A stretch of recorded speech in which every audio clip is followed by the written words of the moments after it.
Assalamu alaikum, everyone, and welcome to another episode of The Scope here on British Muslim TV with me, your host, Waqar Rizvi. Thank you for joining us for another episode. Today, we're going to be discussing the 77th anniversary of the U.S. bombing of Japan, the cities of Hiroshima and Nagasaki more specifically. Of course, as always, you know that this show is being broadcast on satellite wherever BMTV is available, on satellite, as well as, of course, online throughout BMTV's various social media channels. We also have those numbers that you can see at the bottom of your screen. Please, throughout the show, even if you have any questions or comments, send them in. And if they are relevant, I will put them to our esteemed panelists who are joining us for this show as well. Now, as I said, we are commemorating the 77th anniversary of the bombing of Hiroshima and Nagasaki. Those bombings, those nuclear bombings, were carried out on the part of the United States to make Japan surrender. Now, much debate, of course, surrounds the use of those bombs, with some saying that the Japanese sort of brought it onto themselves, and others who say that it was an unnecessary American use of such weapons of mass destruction, which have, of course, as we all know, had horrible repercussions. Now, fast forward to today, the nuclear threat, as we understand it, still exists, albeit with much more powerful nuclear arms.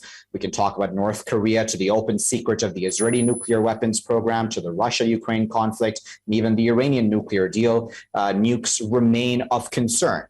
Are there countries who have more right to others to have such weapons, such nuclear weapons, that is, or should there be an across-the-board stance against any nation having them? I'm going to put those questions to our esteemed panelists who are joining us today. We're firstly joined by Dr. Robert Jacobs, who is an historian of nuclear technologies. He's also professor of history at the Hiroshima Peace Institute at Hiroshima City University. His latest book is entitled Nuclear Bodies, the Global Hibakushu. Robert, thank you very much for taking your time out to join us today. Let's start off by reflecting on history, if we may, Robert. As I put in my introduction, there's a debate about whether, and I don't know if the right word is deserved, but that's what I imagine some people might use, is that Japan sort of deserved it because it brought it onto themselves, or brought it onto itself, pardon me, this U.S. nuclear bombing. What are your thoughts about that argument? Well, I think that's certainly not an unusual argument that you hear when this issue is debated, especially in my home country in the United States. I would say that there's a couple of different ways that you have to parse that frame. For example, Japan certainly initiated the war. Japan conducted brutal attacks during the war. Japan treated prisoners brutally. All sides in the conflict, both in Europe and in the Pacific, conducted the war brutally. Does that mean that civilians who bore the primary brunt of the nuclear attack deserved that? To what extent do civilians deserve brutality because of the policies of the governments of the countries in which they live?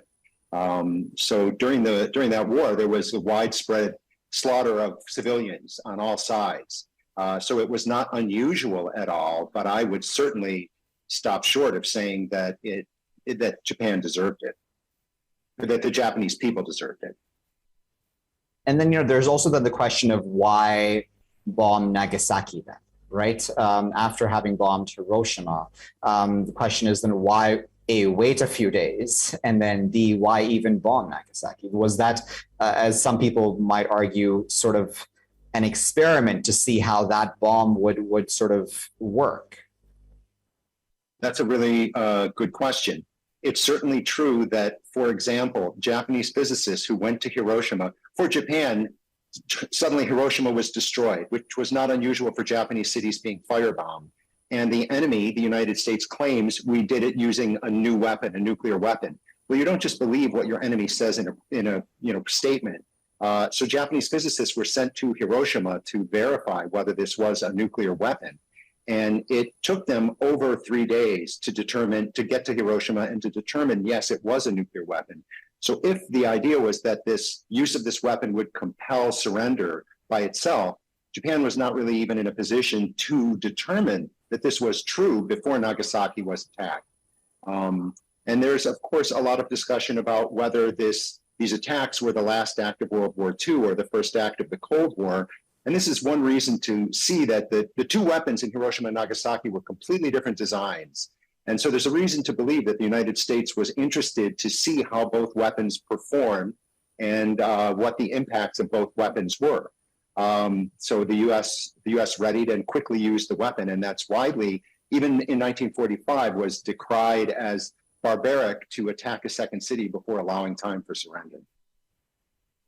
Yeah, and then if we may, let's talk about the repercussions of what that attack on Japan now means, I mean, throughout these 77 years, and as well as what lessons may have been learned or not, right? Because we, in fact, have a lot more countries with nuclear weapons and or alleged nuclear weapons now, right? Or at the very least, ability to have nuclear weapons. I mean, if we believe the Iranians, right? So what are your thoughts on that? Like where, you know, that argument that we've had so many times at certain points in human history where we've said never again, right? And we've said that after the Holocaust. We've said that even after Hiroshima and Nagasaki, never again. We should not be using that. It's mutually assured destruction, et cetera, et cetera. It seems that lesson and that message has not, in fact, been heard by the world. Am I right to say that? Absolutely, it has not been heard by the world. Nations hurried to join the nuclear club as quickly as they could. Many nations did.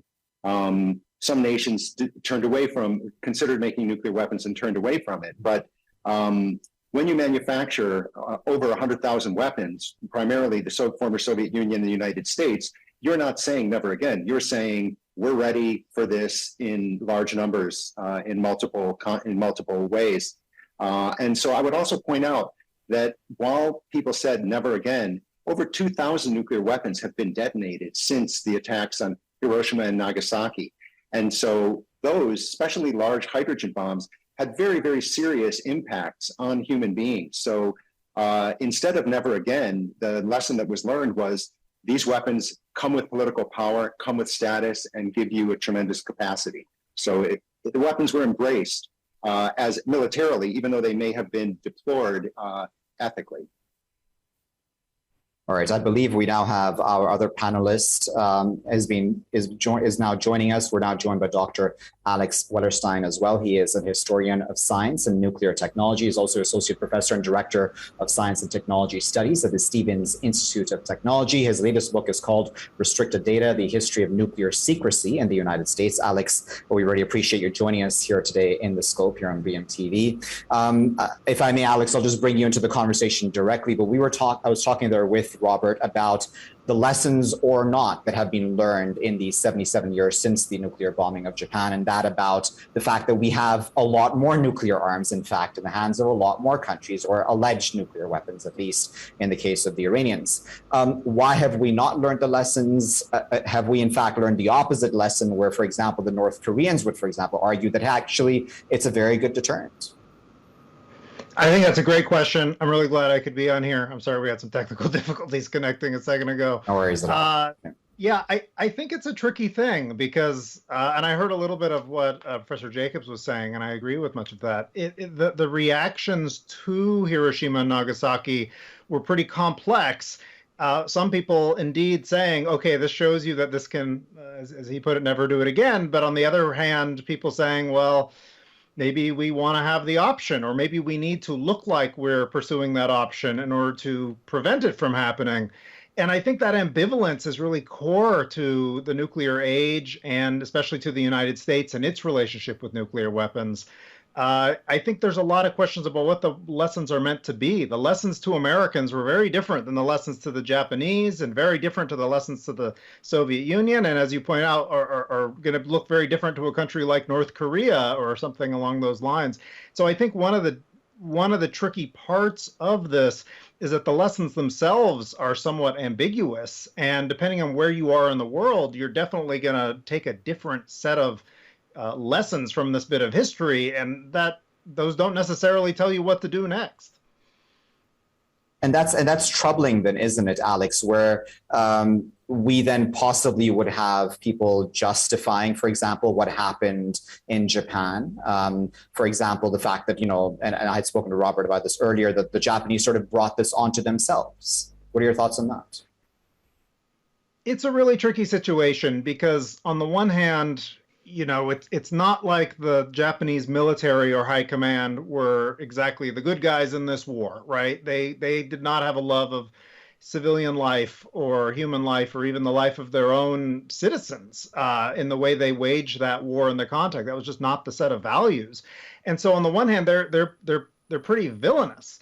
On the other hand, if the United States wants to set itself up as a country that does not stoop to the lowest of moral, actions by other nations, if it wants to be thought of as it does as a nation of sort of enlightened reason and human rights and things of that nature, then the wholesale slaughter of civilians is certainly complicating to that narrative. And obviously, a lot of other things the United States did during the Cold War are certainly complicating that narrative. And the only way you can sort of square them, you can either say, well, all of these ideals are nonsense, which I don't think is quite true, though that doesn't mean that the ideals always win out. Or you can say, and this is what I think one of the main lessons that people took and still take from the Hiroshima and Nagasaki history that they understand, which may not be what academics understand, you can say, well, sometimes to do good, you have to do bad. And so you get this sort of ends justifying as the means logic. And that's often how the whole Hiroshima story is framed in American schools. There were two really bad outcomes, invasion and atomic bombing, and we chose the one that we thought would end the war with the least casualties, and thus it is an okay thing to have done because you get the outcome you want. And that's actually, for me, one of the most dangerous things you can take out of this whole story, because it's not really very good history, as I think Professor Jacobs was indicating. And but on top of that, if you're dealing in terms of hypothetical gigantic loss of life that you really can't say is going to happen or not, like what can't you justify? And one of the problems with the Cold War and with nuclear weapons in general is the hypothetical loss of life from a miscalculation is sort of almost unlimited. And that means you can justify almost anything in the name of preventing that. And that's a very dangerous place to be in morally and practically, because it makes it impossible to know where the limits ought to be for anybody in this system, and leads to things Alex, that I'm gonna cut you off there. I do sincerely apologize. We're just about to go into our first break. So we're going to be back, viewers, of course, with Robert and Alex right after this break, continuing to discuss, of course, nuclear weapons. And we're going to bring in more of the international arguments and speak, if we may, about more specific regions of the world as well, and the nuclear weapons threat there. I'll be right back after this break with Robert Jacobs and Alex Wellerstein. Stay tuned.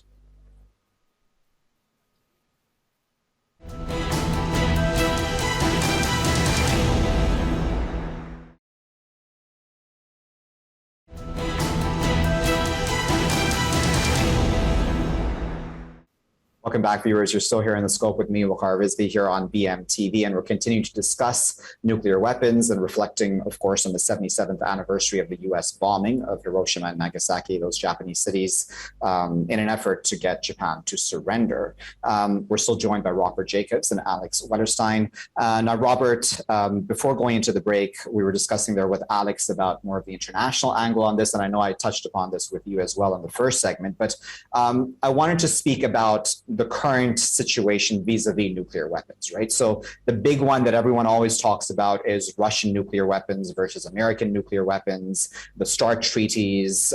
There is news now that Russia has halted U.S. inspections under the new START treaty. What are your thoughts about the threat both ways there?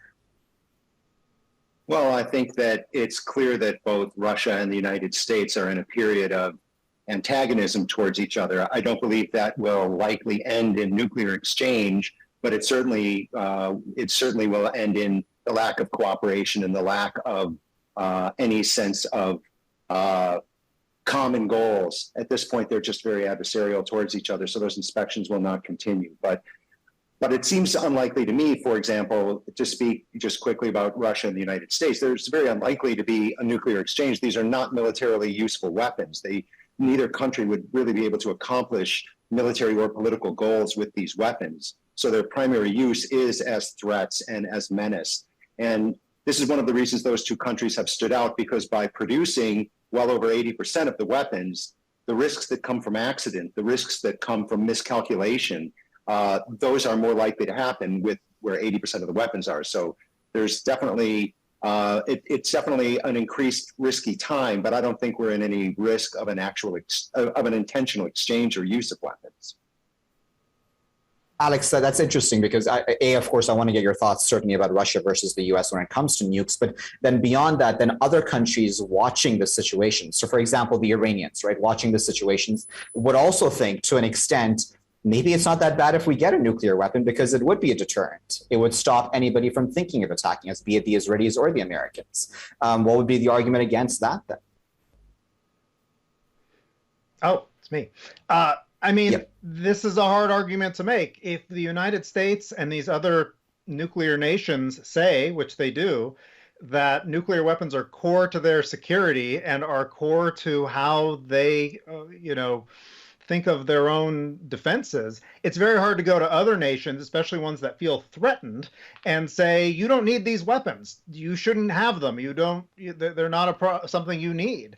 And the lessons of, say, like the Iraq War and now the lessons of Ukraine seem to plausibly be that if you are antagonized by a nuclear armed state and are near a nuclear armed state, or they can get to you, then they will invade you. And there won't be much anybody will do about that or could do about that. And that's a really dangerous message to send, because that's going to encourage Iran, North Korea, all sorts of other small states that are in sort of precarious positions to really think that nuclear weapons might be the answer to their problem. And if that's the case, then you can easily end up in a world with a lot of small states with nuclear weapons, which increases the possibility of use or accident or theft or all sorts of other problems. So it's not a good argument.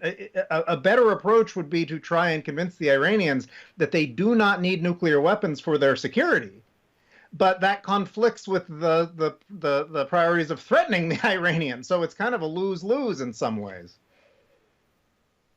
Yeah, and it's sort of like a who blinks first situation too, isn't it, Robert? Where for example, we may say, hey, no one should have nuclear weapons, but then, I can take the example of India, Pakistan, right? And the reasons why both countries even tested nuclear weapons and got nuclear weapons. The Pakistanis, would argue possibly that, hey, if the Indians got it, we needed it too, because then the Indians would use it against us, for example. You know what I mean? So in that sense, I imagine that is the difficulty here, where it's hard to then convince somebody to back down. Isn't that the major obstacle here? Yeah, nuclear weapons beget more nuclear weapons. Certainly the fact that North Korea successfully developed weapons and delivery systems and has remained unscathed is an example that other countries will look to for the utility of these weapons and believe that they do offer deterrent value. And so we do face a world in which one way that it's not necessarily a terribly hard technology to pursue. And so India and Pakistan, there's been all kinds of conflict there since, the modern era of those states. And so for India to go nuclear and to make nuclear weapons and call them peaceful nuclear weapons, Pakistan, of course, was quickly moving towards developing nuclear weapons as well. And one can say that they used that to deter increased Indian attack, but we certainly don't see any decrease in tensions. And we see a lot more hyperbole around national and religious issues in India. And so there's every reason to believe something could go wrong. Many things have gone wrong on that border for the last several decades. So it's a dangerous situation. Deterrent works up until the minute it doesn't work. And then it doesn't matter how long it did work. Right. And then there's the huge question of the nuclear non-proliferation treaty too, isn't there, Alex? Because many would say that it sort of hasn't really worked, has it? For example, we have, and I might bring the example of the Israeli nuclear weapons program into this conversation as well, not officially declared, but pretty much an open secret, right? So the fact that the Israelis do not even sign on to the NPT, but then expect others to do so, such as the Iranians or others, there's sort of this moral grandstanding now when it comes to nuclear weapons, where it's it's good for for us to have it, for our gang to have it, but not good for the other side to have it. What are your thoughts on that? Whether the NPT works or not depends on what you imagine it would look like without it. And so that's sort of hypothetical, and we don't know. Maybe it prevented dozens of nuclear states, or maybe it didn't. And so you can, in that kind of situation, it's really hard to know for sure. It's always been a tricky bargain. And it's all from the beginning, the idea that there would be some states that have nuclear weapons and some states that would have not. And ideally, it was meant to be some sort of bargain where the states that don't have it would gain something from that situation, including in the NPT, the promise from the states that have nuclear weapons that sign on to eventually pursue disarmament in good faith. And you can see today, and for a long time, a number of the states who are in the NPT who have not pursued nuclear weapons don't think that the states that have the weapons have actually done this in good faith, and are frequent critics of this and are now sort of turning to other means like the Treaty on the Prohibition of Nuclear Weapons as a way to try and compel more action on that front. But it's a real problem. I mean, there is an inherent contradiction in saying that you guys don't need nuclear weapons, but we do. At the same time, that's also a treaty that tries to recognize the sort of facts of the world in the sense that it's very hard to convince a country that has nuclear weapons that it should get rid of them. It's only happened one time, essentially, with South Africa. It's very hard to assert to somebody that they don't need something they think will make them more secure. But of course, the problem is that's going to make other countries that feel insecure also think that might be the answer to their security problems. Indeed. Robert, what are your thoughts on that? The weakness of the NPT and essentially really the weakness of the international community, international organizations, and really being able to rein in nuclear weapons.